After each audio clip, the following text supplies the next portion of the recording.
सज्जनों और देवियों, आप कौन हैं, आपका क्या है, इन दो बातों पर विचार करने की जरूरत है।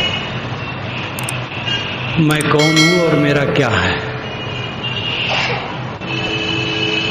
जब हम जागृत में रहते हैं तब सुसुप्ति नहीं रहती है और सपने भी नहीं रहते हैं, और जब हम सुसुप्ति में रहते हैं तो जागृत नहीं रहता है और सपने नहीं रहते हैं। सपने में रहते हैं तो जागृत सुसुप्ति ये नहीं रहते हैं, लेकिन हम तीनों में रहते हैं। जागते समय जगत को देखते और जानते हैं, सपने में सपने के दृश्यों को जानते हैं, गाढ़ी नींद में सबके अभाव को जानते हैं, सुख से सोया ये अनुभव होता है। तीनों अवस्थाओं में जो दृष्टा है, जानने वाला है, ज्ञाता है, वो आत्मा है। ये तीनों अवस्थाएं विकारी हैं, और इनमें जो प्रतीत होता है वो भी विकारी। विकारी नाम परिवर्तनशील, लेकिन जो तीनों अवस्थाओं का दृष्टा और साक्षी है वो निर्विकारी है, उसमें परिवर्तन नहीं। आज से 50 वर्ष के पूर्व मेरा मित्र छूट गया था, बड़ा प्यारा था, नहीं रहा। ये कष्ट आज होता है तो ये स्थिर तत्व है, उसी को तो अनुभव होता है जो स्थिर तत्व है। 50 वर्ष की पूर्व की घटना 40, 30, 90 वर्ष की उम्र वाले को 80 वर्ष पुरानी घटना याद होती है कि मेरे अमुक अमुक मित्र थे, नहीं रहे, अमुक शत्रु रहे, नहीं रहे। तो ये अस्थाई जो है जानने वाला स्थिर तत्व मैं के रूप में मैंने जाना, मैंने नहीं जाना, ये दो वृत्तियां होती हैं, भाववृत्ति अभाव वृत्ति। जाना नहीं जाना, इन दोनों का दृष्टा कौन है? आत्मा। आप स्वयं मैं के रूप में मैंने जाना, मैंने नहीं जाना। जो जाना वो विकारी है, जो जानने वाला है वो निर्विकारी है। जो कुछ जानने में आता है सब परिवर्तनशील है, और जो जानता है अपरिवर्तित है, वही का वही है। कल भी मैं वही था, परसों वही था, 10 वर्ष पूर्व वही था, आगे भी वही रहूंगा। आत्मा में परिवर्तन नहीं है, ये जीव में परिवर्तन नहीं है, वो स्थिर सत्ता है। लेकिन वो जो कुछ जानता है सब परिवर्तनशील है। स्वप्न का दृश्य सुसुप्त में नहीं, स्वप्न और सुसुप्त दोनों दृश्य जागृत में नहीं, जागृत का दृश्य सुसुप्त में नहीं।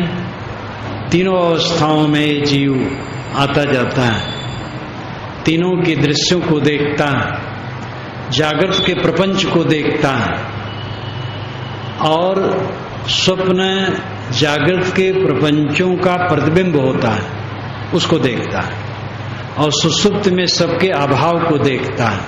ये रीछता है, वो खींचता है और अकेले रह जाता है।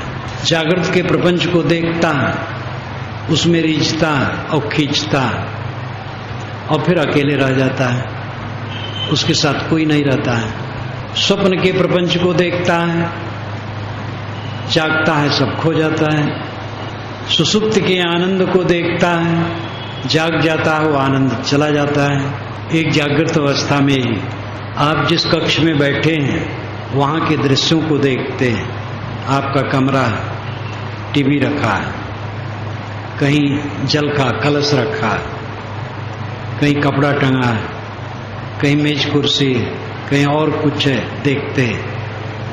बाजार जाते हैं तो सड़क में जाते हैं, सड़क देखते हैं। बाजार पहुंचे तो बाजार को देखते हैं, वहां की चीजों को देखते हैं। घर वाला छूट गया, जिस कमरे में रहते हैं वो भूल गया। जब कभी ख्याल हुआ तब आता है, ख्याल नहीं तो भूल गया।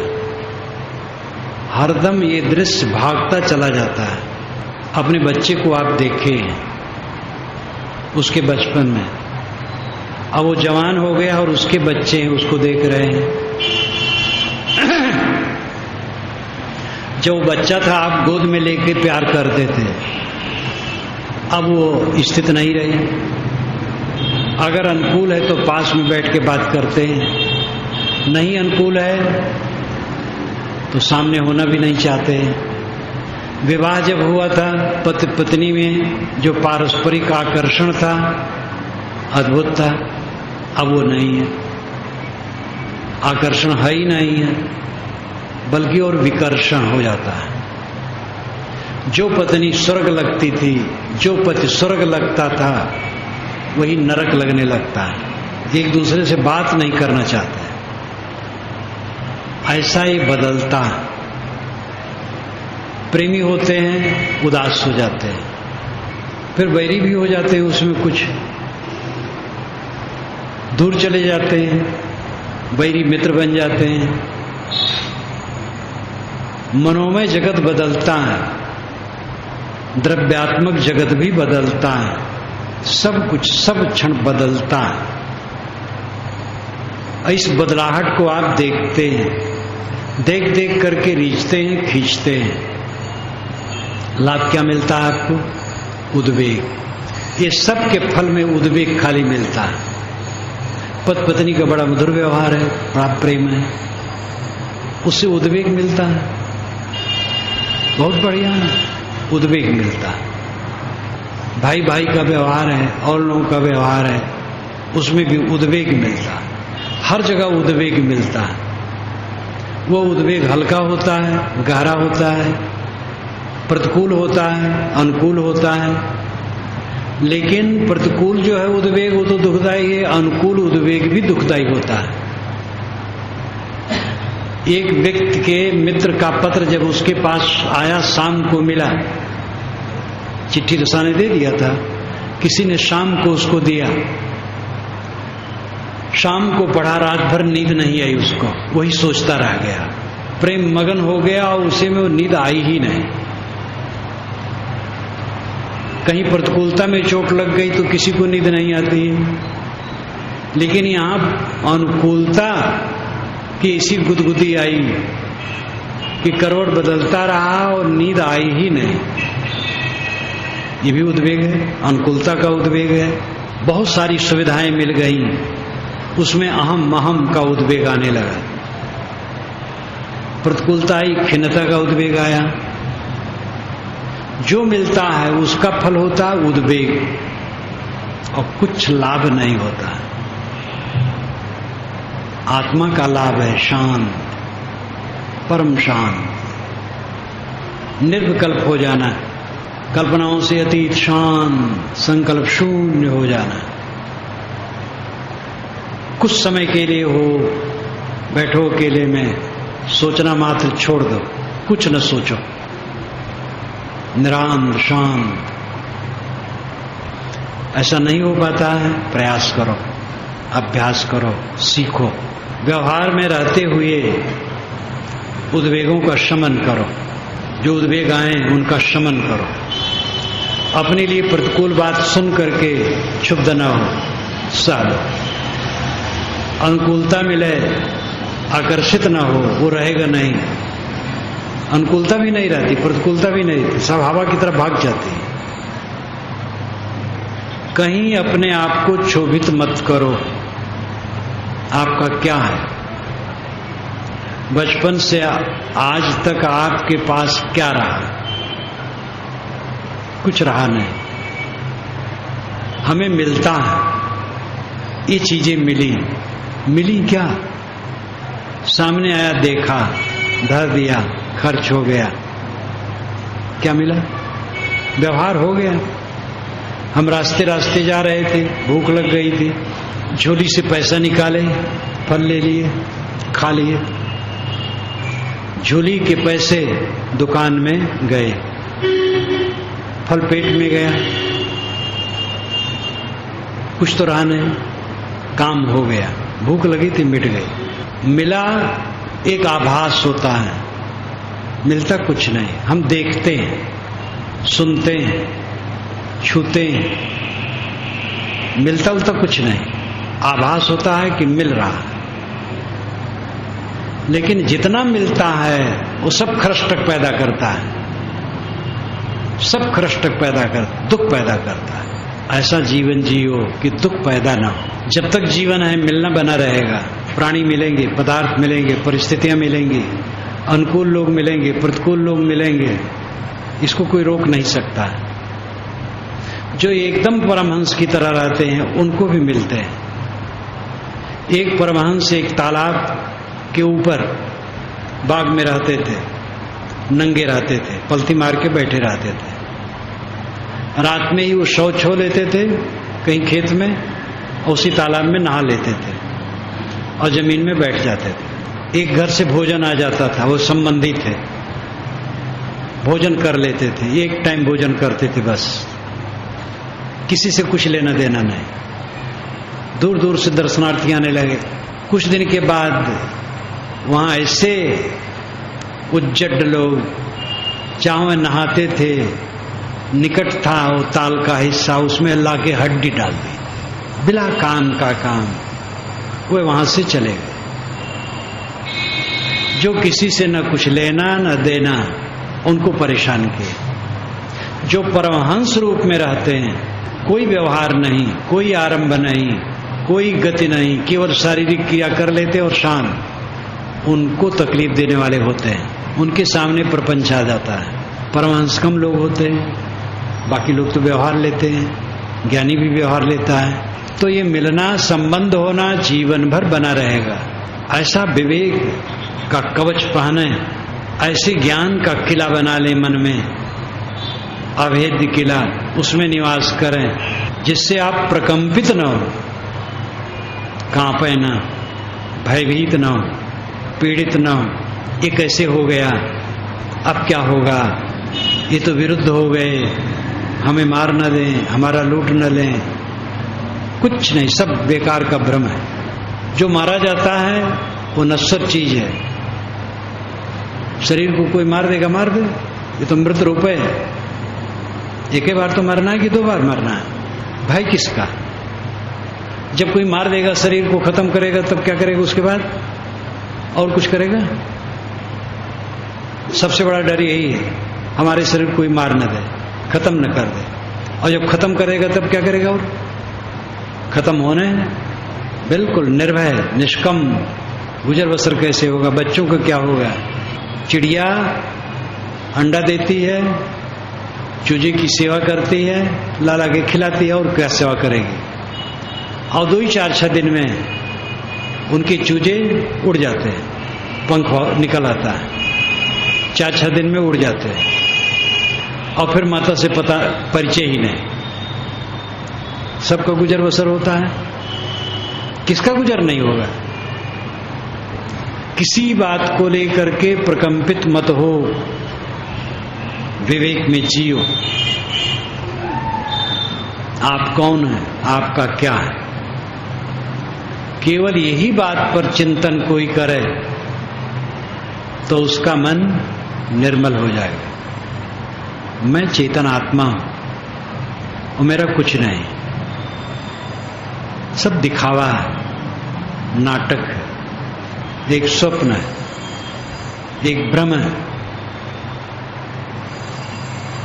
इस भ्रम से अपने आप को विवेक द्वारा निकाल लेना समझदारी है।